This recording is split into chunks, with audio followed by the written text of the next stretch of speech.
What if letting go was the best way to get someone back? Welcome to Beyond the Rut, the podcast that shares encouraging stories and practical tools to help pull you out of a rut into a life worth living. So if you're looking to create a life worth living in your faith, family, and career, you're in the right place.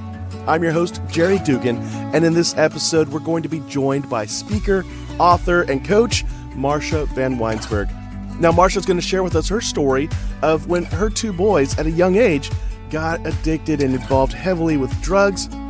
She found it hard to get them out of that situation, to find support locally through schools and all those things. Just a big challenge to find the support she needed to be able to navigate this. And in the end, we're going to talk about how letting go was the way to go in order to get those kids back. Those kids, by the way, they're grown up. You want to hear how the story ends. So sit back, relax, grab a notebook and a pen, because here we go. All right, I'm here with Marsha Vanwynsberghe, calling in from the great country of Canada. I think you're in Canada, right? You're in Canada. I am in Canada. Yeah. Yes, I am. I remember there's a little accent. It's subtle, but it is there. I hear it. It's so funny. People say that all the time, and I'm like, I don't hear it. I have no idea. We're the ones who talk weird to you. Yeah. Yes. And people are like, you got the weirdest Texas accent, Jerry. I'm like, I'm from California. I used to say dude all the time, like the stereotype. So I shared in the intro, most likely, that, your early days of your career, you were a kinesiologist, personal trainer, and now you're a certified neuro-linguistic programming coach. You help people rewrite their stories in a sense. Got involved in something called hot yoga, and you're married with two boys. Well, you're not married to two boys. You're married and you have two boys. There we go, guys. For anybody, men, actually, they're full-grown men now. Yeah. There's that. So I wanted to start off with your family's origin story. How did you and your husband meet? Because my wife and I are suckers for love stories. And so anyway, how did you both meet? And I think we could figure out how the boys came along, but tell us about the boys afterwards. Well, my husband and I met. This is so funny, but we met in high school. Oh, wow. And we've been together. This is actually going to be our 30th wedding anniversary this week and coming up. And so it is, yes, we met in high school 37 years ago, just shared my age. Definitely. But we met in high school, but we had this really, I don't know, there was something that was so easy about the connection. And I think that's been honestly one of the biggest blessings in my life, because it was easy. And even when it came time to go to university, we were both the first two people in our families to go to university. And we agreed, you're going to fill out your application. I'm going to fill out mine. We are not going to share a thing about where we're going. Nothing. Not even going to talk about it. I mean, here I am 18 years old. It kind of seems silly, but it's we're not going to talk about it. And whatever happens, happens. He applied for business and I applied for kinesiology. Our number one choices, the number one schools that both had it, were in the same city. Oh, wow. And we both ended up going to university in the same city. We had our own lives at that time. But we just continued. And I think there's always been just to be a little bit gushy for a second, but I think there's always been a place for us to be our own people. And I think that's why it's worked. Oh, it's wow. been that we respect who each other is and get to be our own people. And I think that's really important. Yeah, I think that's what makes for a healthy relationship, that you know who you are, you've got your space, you do your thing, and then you get to share that with your partner, and vice versa. Your partner has his own identity. He knows what he stands for and says, I want to share all this with her. And, it's, same thing with my wife and I. We're intertwined quite a bit, but, now that we're empty nesters, I work from home. She's like, you need hobbies. I'm like, bugging you is my hobby. And she's like, no, you need other hobbies. I'm like podcasts. She's like, you turn that into a business. And so, she's letting me know it's okay for her to do crafting for a couple hours, play with the cats. And it's okay for me to read or work on something, as long as we also know that we're also in the same home and we come together and we spend time together, we talk and we go do things. And I'm like, wow, that's really cool. Have we been doing this the whole time? She's like, yeah, pretty much. I'm like, all right, cool. And I think it was just harder to notice because our kids were always in the middle of it all, but now they're adults and we're going off on vacations without them and they get hurt. And we're like, it's okay. You got to pay your own bills. You want to do adult? Congratulations. This is pain number one. Your parents move on without you. It's such a transition, right? When you get from married to before kids, then kids, and then after kids, like empty nesters, it's all change. And majority of people that we know closely, they're not together now that their kids are, and they're empty nesters. It's kind of been a bit mind blowing to see how many didn't make it. And so I certainly don't say we have any magic lesson, but I do think that giving ourselves time to be our best selves, to do the things that we love. And then I've actually said it, and it ties even in with my story, that you can't take two broken parts and try and make a full one. A lot of people believe that someone is like going to complete them. I actually don't believe that. I think somebody complements you, but I don't think they complete you. And your job is to be your best self, to take care of yourself so that when you do come back together, it's two wholes coming together. That is so much more healthy. And so that's ties in really well with my story too. Yeah. And I mean, we saw it with Dr. Evil in Austin Powers. Like Mini-Me really never completed him. They even had a falling out. So sorry. There you go. Speaking of my target audience here. And then you had two boys come along, and it sounds like they're like a year apart, if I remember correctly from your book. And gosh, what kind of things were they into when they were younger? A lot of sports, a lot of activities. They were both quite athletic. And we were really busy with sports. Like it was but my husband and I are very involved in sports. So it was a natural progression. When I think back to those times, I wish I would have just allowed more time for fun as opposed to just organized sports. It wasn't just organized sports, but they really did. It became quite busy, hectic. We didn't fall into the trap of, they have to do like 5 sports and all these things. It just was really busy. I was really busy. And that would be the one thing that, if I look back, I think I wish we would have just allowed more time for fun as opposed to like organized sports. Yeah. Yeah. I remember experiencing similar strain. Our kids were just in one event each. Like our daughter was doing ballet for years. But I mean, in ballet, she took like 5 or 6 different classes to be the ballerina. And our son was doing baseball, both for school and community league. So you have all the practices for that. And that alone was just like, oh my gosh, it's, And my wife was there free Uber for years. So, I'm like looking up after I'm home from work, like, where is everybody? Oh, it's dance night and Jacob's also in baseball practice, or there's a baseball game and Emma's at a friend's house, or, it was just like, I think they had a little bit of fun built in, but it was usually on Saturday or a Sunday where they just got to veg out and do their things. So, man. Now, I know from reading your book, When She Stopped Asking Why, and you've shared this tremendously. So, like, you have the high school sweetheart that became your husband. You both become parents. You have 2 boys. They're doing sports. They're very active.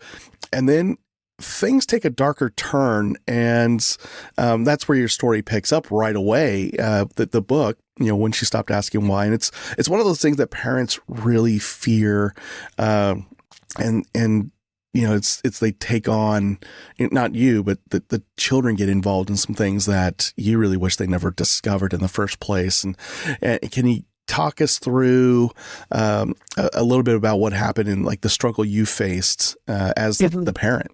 Absolutely. Yes, all kids experiment. All kids a lot of kids do.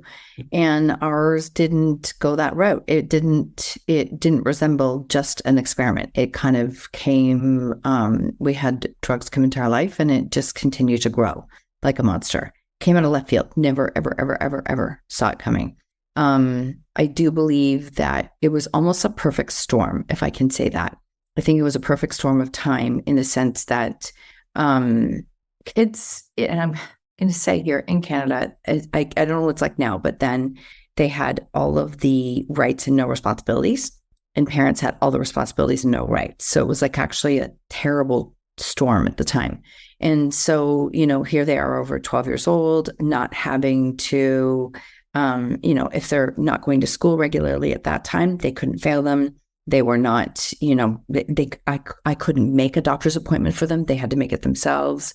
So there's like all this adult-like responsibility, yet no responsibility. Yeah. And so as it came into our life, we also had a perfect storm in the sense that there were a number of parents that we knew who felt it was no big deal for kids to use pot at 12, 13, 14 years old. And so they just let them do it in the house, but without, ever discussing anything with another parent. So they were exposed from a very young age, and we were fighting everywhere we went. It felt like we were fighting nonstop. And so what happened is literally the only people who had a issue with what the kids were doing was mom and dad. And so in their mind, it was like they were winning, right? They were winning. They were untouchable. And that's really not, like, teenage years are tough enough as it is. We do not need to be feeding them that they are untouchable, because honestly, you're creating monsters when you do that. Yeah. And so that's really how things went. And for, I would say, probably 4 to 5 years, we literally spent time, like I was trying to turn over every rock I could find, and counseling and support and programs. What could we do? Who could I learn from? And at the same time, being constantly ostracized by other parents, criticized, judged. It doesn't just affect the kids, it affects everyone. And so our worlds became very small and isolating. My husband and I literally watched multiple relationships and friendships just walk, because people were very afraid to be around us. And I'm not judging that, because I can understand that. They didn't want their kids near what we were walking through. But what happened is you become very, very isolated. And through that process, it was like, I want to find solutions. I'm isolated over here, and I still have to hold down a job, and I've got to go and fix everything for my clients and put a smile and pretend that nothing is wrong. And so it was this really weird dichotomy of faking life, drowning, and doing it on your own, and then still having the problem. No matter what we did, we still had the problem. It wasn't going away. It was just escalating. And I remember at one point taking my little sheet of paper to the counselor, feeling like a really proud student that I had checked off everything they asked me to do. I'm like, see, I did everything he said. And they're like, yes, good job. And I'm like, no, but I still have the problems. Actually, they're 10 times worse than what they were before. And I remember her saying it as clear as day, because it's not your problem to solve. And as a parent, that's a really hard, I'm still talking, they were minors. That's a really hard thing to try and swallow and understand. And so through the process, I felt very alone. I felt very isolated. Nobody was talking about these things. And because of all those things, I felt that I was the only person in the world who was struggling.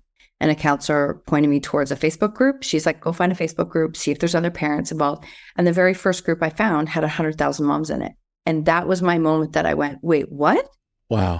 How can there be 100,000 moms over here and I can't find one person to talk to who's going through this? And that was an eye-opening moment for me, that's because nobody wants to talk about these things. And that became a little bit of a, what can I do with this? What does this look like? And so in that Facebook group, again, it was an awareness for me. And I'm so grateful that they showed me what life was like for a lot of parents. But I knew I also couldn't stay there, because it was very, very, very heavy, angry parents. And I don't blame them. I get it. But I knew I had to do something else. And through the process of being very open with the school, open with counselors, they started to bring us in to talk to other parents. And because they're like, we don't know what to say. So are you open to that? So we actually did start doing that. And in those moments, I had this little light bulb moment that it's like, what if we could do something good with this? And I know that might sound very strange to a lot of people, but it actually became a light bulb of hope for me, to be honest. What if we could do something with this? And slowly over time, I started sharing on a little bit bigger stage and a little bit bigger stages. And then they grew, and I started sharing it in collaborative books before my own book was published. And I just kept following, I believe, a guided drop down that's exactly what I was supposed to do. And so through the process, I started to take my most difficult experience and do something good with it.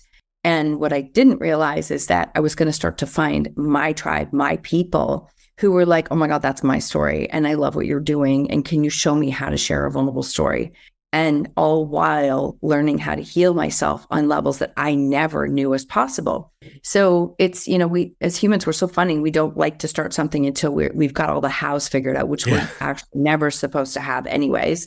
And I looked at it, and that becomes my evidence procedure when I start something new. It's like, Marsha, you had no idea what you were doing back in 2015, but you just knew you couldn't continue the way that you were doing it.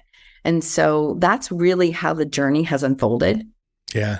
There's a couple of like aha moments or nuggets that I've picked up just from listening to you speak. Like, there's the initial experience of, the very people you were hoping could help are not. The police can't do anything because the law doesn't provide them any tools to do so. The courts really weren't doing anything. Like, they're like, well, if you want to do something, you got to press charges. The schools are like, hey, they're kids, as long as that's up to you. And it just kept coming back to you. And then, you're even your community was like, hey, we got to protect our kids, so we're going to stay away. And you see that in a variety of different, I've seen it in church communities where somebody's struggling, and instead of swarming in to help that person, everybody's like, oh, hey, we got to go. We got a thing. And they leave, or they start to do the one thing that, pastors say don't do, which is gossip about you. And so you experience that. And then you found this big tribe of people, and you're like, oh, wow, maybe this is where I'm going to get fed and helped, and I can help others. And it wasn't. It was more of like a toxic environment where they were just sort of like wallowing in their misery. But what you drew from that was, I'm not alone, though. There's at least 100,000 people in this group experiencing the same thing. They're just not going in the direction I need to go. And as you're going through this misery, in a sense, it became your ministry, because then the school was like, hey, we have no clue how to help these parents, but the Vanwynsberghes do. And then they start calling you in, and it's like, oh, now like, you didn't like have that like bitter, like, where were you when I needed the help? But you were able to share your story with people. And it is what people needed. Like, we may think that we need, and in some cases we do need an expert to come in. We just don't realize that sometimes the expert is the person who's just a few steps ahead of where we are in the journey. And that's what you were for these people. And, for those of us listening into this conversation, like, that's who we could be for somebody else. And that's who we probably need to find to help us get to our next level. And so all those were just the nuggets I pulled from just this piece. And thank you for sharing that. So now you've kind of started to regroup. You had some professional help guide you through, like, hey, let's sort this out. The other gold nugget was realizing this is almost like that parallel to the serenity prayer, to grant me that discernment of the things I can control versus the things I cannot. And, as parents, we feel compelled that we've got to be able to guide our children to be perfect little kids, to become perfect little adults. And we almost forget the parts of they're human too. They're going to make decisions. I know our kids have made decisions that we don't agree with. And, we had to ask ourselves, like, well, one, could we control that? No, we don't have a DeLorean. And if we did, it doesn't time travel. So we can't fix what they've done. How do we guide them through what they've done and open that door and keep it open? And we were just fortunate that our kids took the bait, and they stayed connected, and whatever trouble they got themselves into, without us telling them what to do, they guided themselves right out based on conversations we had with them. And I'm like, oh man, that could have gotten worse. And, I love what you're saying. And I so much love what you're saying. And the one thing I can share is, as a parent, there came a time, like, here's the thing. I think that we wear a badge of like, how well did our kids turn out? Oh, they're such a good parent. And I did that for a long time. And I felt like I had failed because of how things had turned out. And it really became this point that I had to talk myself through, that when the kids are little, you definitely do have an influence. Of course you do. But, the kids screaming in the grocery store, and you look over at them and it's like you're looking at the mom, like, do something. Meanwhile, all of our kids have done that. Yeah. Right. But there does come a point, in all full transparency, there does come a point we don't share a brain anymore. We literally don't share a brain. They are here to live their journey, make their own decisions. So I actually believe that regardless of our story, I think that's a lesson I had to learn, is that it's not whether they do or don't do what I would like. It's entirely up to them, and that's the journey. And the one thing that we spoke about before we hit record, which I think could be very helpful for a lot of people, is that we always tell ourselves these stories, right? And the story, there's two things that happen. There's a story, and then there's the narrative of the story. The story is the story is the story. It's just the facts. I was a parent who was dealing with teen substance abuse. I was overturning every rock I could find. Then the story is not the problem. The narrative that we make about the story is always the problem. The narrative for me was that I had failed. I was terrible. I did all these things wrong. Oh, I have all kinds of evidence that I did because everyone's telling me that I did. The narrative will take you out at the knees every single time. So it's learning how to get back to what is the story.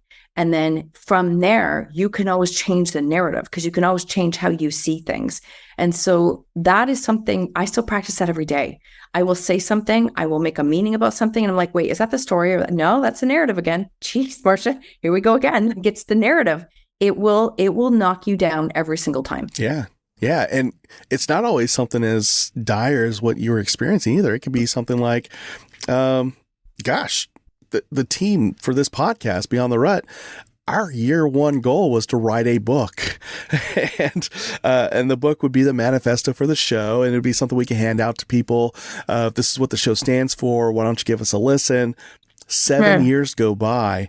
The first 5, when we had a team, we were just kind of telling ourselves we were too busy. You know, we got family things to go to. We got work things to do. We're too busy to write that first chapter kind of thing.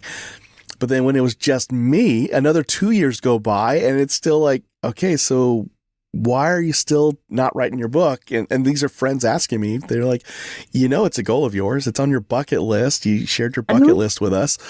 What are you telling yourself that is keeping you from writing this? And I'm like, well, I'm traveling all the time. Like, Jerry, you get up at 5 a.m. every day. Really? Are you saying you don't have time? Like, what do you do in that time? Well, I play on my games. I social media this or that. And they're like, so what could you do different? Like, they coached me and I'm like, oh, wow, son of a gun. I've got 2 hours every morning I could write. And, but I had to shift that narrative and deep underneath that though, like, why am I avoiding it? It was, I didn't think I was a good enough writer to put a book together. I didn't think I was an authority enough to write about how to create a life vision for yourself so that you found a life worth living in your faith, family, and career. I'm a fraud. They're going to see right through me. I'm going to be quoting other people who aren't frauds. And somebody else shook me out of that and said, seriously, your show has been helping people. And, you help people with the stories you share. That's going to help other people. You're depriving the world of this message if you don't wrap this story up and share it. I was like, huh. And so, all that to say, those of you thinking, I can't because of this, or I'm not this, I'm not that. If you remove those knots, you can shift that narrative. And, we're talking right now with Marsha, who is a storytelling coach, is a certified neuro-linguistic programming coach and trainer. And really interesting how you go from kinesiologist to turmoil to now, not only have I got my experience, I also have the training to help you get out of your funk and live the life you've dreamt of living. And so I think a nice, good transition from here is, if we have somebody who's stuck, whether it's in a parenting issue or it's pursuing a dream, how do we tackle those how do we even discover those narratives are sabotaging our dreams? Wow. That's such a big question, and I love it. It is. I do, and I love it. I'm going to start with something really simple stat wise, and I could be off a little bit on the numbers, but it's pretty darn close. Like, we have an average of 80,000 thoughts a day, 60 to 80,000 thoughts a day. Of those, 95% are repeated from the day before, and of that, 90% are negative. So for all of those of you thinking, I don't think negative thoughts, and yeah. Okay, unless you're the part of the 10%. We all have them. It's how long do we feed them? That's our subconscious mind. That's literally, its job is to keep you safe, but you didn't come here to be safe. And so this is the challenge, is that it wants to protect you from, being hurt, being judged, being criticized. So you play small, but then it blocks you from what's available for you in order to move forward. So when you start to understand how your thoughts, your emotions, your beliefs, your actual subconscious mind works, you'll actually learn how to judge yourself less. You'll see yourself as a human like you see everyone else, right? Like people say, well, I can't handle the judgment and criticism of others. My first question is what was the last negative thing you said to yourself or you thought about yourself? And then they'll repeat it. And then I say, and who speaks to you that way? And they're like, oh my God, nobody speaks to me that way. And I'm like, so why are you so worried about what everyone else is saying when the biggest critic is right there inside of your own head? Like there's no one else who will do it like that. So it just is a reframe. I'm really good at reframing how to look at something. And then from there, really what happens is people will reach out and say, I feel like I've got this story. I want to do something good with it, but I don't even know where to start. Who's going to care? It's not big enough, and blah, blah, blah. And one of the things I like to say is it's like you are perfectly designed to support the person that you once were. You are 100% already trained, perfectly designed to help that person. And so how can you start to look at not the details of the story, but the lessons that you learned in that journey?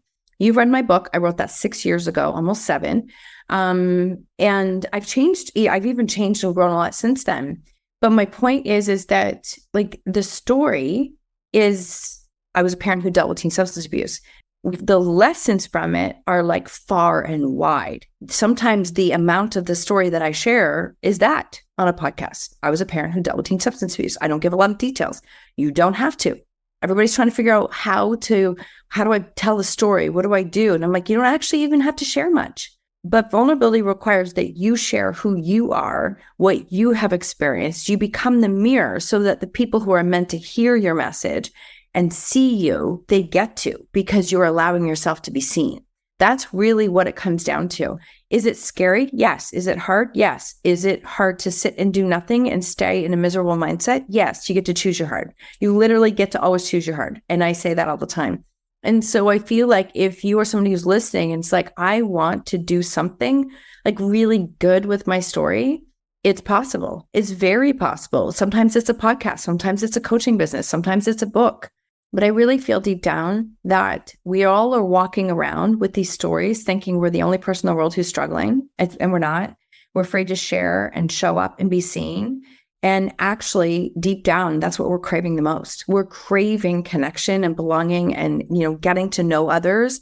And that's only going to happen when you learn how to share more of who you authentically are. So I hope that answers the question. It really does start with seeing the power of your thoughts and understanding you're human. How you're processing this is totally human. There's nothing wrong with you. Being able to look at the story and pull out the lessons from there, learn how to share the lessons, and then you get to do whatever you want with it. People will say, I don't want to be on a podcast sharing it openly like you do. I'm like, cool, don't. You don't have to. But the thing is that if your story is holding you back from being the version of yourself who shows up for her life, his life, in the best way possible, you owe it to yourself to learn how to move through that. Because very simply, I say, if you don't own the story, it owns you. And when it owns you, it controls you, it blocks you, it does everything. So it's very, very freeing and healing to learn how to own that story. Yeah. And I know you reference Brene Brown quite a bit in your book. And she does that, if you guys have not heard of Brene Brown, how big is that rock you live under? No, I'm kidding. She specializes in vulnerability, the power of vulnerability. And I know for men, especially in the United States, we're taught that vulnerability is a weakness and weakness is weakness. And, but if you really pay attention to the tenets of Christianity, weakness and vulnerability is strength. And you're like, huh? And, Brene Brown has the research to back it. She's got the PhD to back it, I believe, as well. And it's interesting when you share your humanness with other people. It doesn't have to be on a podcast, like you said. It doesn't have to be in a book. It could be in a one-on-one conversation with somebody who's just hitting their lowest point. It could be with somebody you're butting heads with relationally. And the moment you share with humility and vulnerability and authenticity, where you're coming from, all of a sudden that person sees you for you and they realize, wait, this isn't just some nameless, faceless person whom I'm trying to attack. This is a real person just like me. I'm going through the same thing. All of a sudden they open up and you're like, wait, how did we get here? And it's because one of you was brave enough to be vulnerable. So you were strong enough to be weak in a sense. And that was all the connection that was needed. And so, yeah, what Marsha's saying, guys, listen to it, take notes, apply it, all those good things. And so what we've covered so far is, your meet cute story with your high school sweetheart, who is now your husband of, gosh, you said 30 years coming 30. up and 37 years all together. And I'm like, wait, so that was like sophomore year in high school? Wow. Mm-hmm. Yeah. 16. I did not have that kind of game in high school, so kudos to him. I think the longest relationship I had lasted 2 months, so awesome. That's not the point, guys. So from there, the dark time in your life, but then from there, that pivot of how you saw the story as it was happening, you shifted the narrative so much so that you were able to heal yourself, take care of you, and be there. It's almost like the story of the prodigal son of, like when you look at the father in that story, the prodigal son, if you don't know it, one of the two sons says, hey, Dad, I don't want to stay here and work. Just give me my inheritance. I'm going to go off and just gallivant around the world and be a playboy. And so he does. And eventually that son is broke. He's like just done. He's like, at least maybe I can go home and get a job working for my dad. And I can at least have a roof over my head and some food. And so he comes back. And that dad is able to take him in and just welcome him back in with open arms. And I was just thinking about that this morning before our interview. I was like, wait, that's kind of what we're talking about here. Like, we almost have this expectation that we've got to be in misery if our kids are going through a thing. And when you look at the story of the prodigal son, the father didn't let himself go. He didn't give up all his possessions. He went on with his life while also missing his son and worrying about his son. And that allowed him to be able to take his son back in when his son did come out of it. And when his son did reach out for help, the dad was in a position to be able to help because he didn't drown himself in the process. And that's really the big lesson I'm getting from talking with you, is that if our family members are going through a thing, it's like in the airlines when the mask drops down, you're supposed to put the mask on yourself first before you go help somebody else, because otherwise you pass out too and you're good to nobody. And I think that's really important we owe it not only to ourselves, but to our loved ones to really look at our narratives and find out what's working for us, what's not. And I really love that we had that come out in this conversation. Now, if somebody wants to reach out to you and have you help them improve their storytelling, help them reframe their narratives, what's the best way for them to reach out to you? I have a lot of different opportunities and things that I do with clients. But the easiest way to reach me is through social media. It's Marsha Vanwynsberghe on almost every single platform. That's my website. I did that because of a very long last name. So it's Marsha Vanwynsberghe. I know, right? What's so hard about Vanwynsberghe? It's not. It's not. And I've also had 30 years to practice it. So it's not. But it's definitely, that's where you can reach me. I have lots of information through my website and things that I do. I help people write their book, start a podcast, or NLP, like a coaching certification program, which is really, really interesting because it's like teaching you how to become like a certified coach using the tools of NLP, which is really powerful. And my podcast is called Own Your Choices, Own Your Life. We are just celebrating episode 600 next week, which is crazy. Wow. Yeah, it's crazy. But it's good. And so you can reach me on any of those platforms. I'm usually pretty easy to find. And if you can't, you just go to Google and you start typing Marsha Vanwynsberghe and it will come up. Nice. And on top of that, you've got that free quiz on the blocks of your own story. I recommend you go take that. You just go to her website. She's got it right there on the website. You just scroll down a bit and it's there. Any final words of wisdom before we go? No, yes, always. I say no. But I was going to say the quiz, when you do the quiz, it's free. It will also give you some EFT tapping to support you on what your block is. So that's a freebie that's there. I think the biggest words I just want to say is that your story has happened to you for a reason. You get to choose the meaning of that, and you get to choose what you do with it. And I just know that your story is not too small. It's not, don't tell yourself it's not important. And the biggest purpose in your life could be right there by walking through the thing that you're trying to avoid the most. Like those parts of our story, so many of us tried to avoid them. And they're actually the things that connect us to other people. So that's the thing I would say is like, be careful of the narrative you're telling yourself about your story. Awesome. Marsha, it was great to reconnect with you and have you on my show for a change and to share this topic with all of our listeners. So thank you for being on here. Thank you for having me, Jerry. Wow. I hope you got a lot out of that conversation like I did. Even though my kids never went through anything like hers, it did help for me to understand and appreciate that sometimes to move forward, we've got to let go of some things. We've got to shed the things that are holding us back, the weight that we're carrying that is not our own, so that we can move forward and be a blessing to others. It's kind of like, on an airplane when they say when the masks drop, put one on yourself first before you help other people. That's because you need to be able to breathe, to be able to help other people breathe. You got to be able to walk and move forward to be able to help encourage others to come along with you. And if you're so busy carrying other people's weight for them, you're not really helping them, and you're just going to bog yourself down. So it's that balance of taking care of you so that you can take care of others. I loved that about this conversation. Now, if you want to learn more about Marsha, how to get in touch with her, how to find her as a keynote speaker, and so on, check out the show notes at beyondtherut.com/404. Also, if you want to book me to talk at your organization about living a life unstuck and defining success on your own terms through the 5 F's of faith, family, fitness, finances, and future possibility, and using the RUT method so that you know your rut to get out of and live beyond the rut, then reach out to me, info@beyondtherut.com. Also, if you go to beyondtherut.com, you'll find links on how to work with me. So there you have it. I'm glad you joined me on this episode of Beyond the Rut. I look forward to joining with you again on the next one.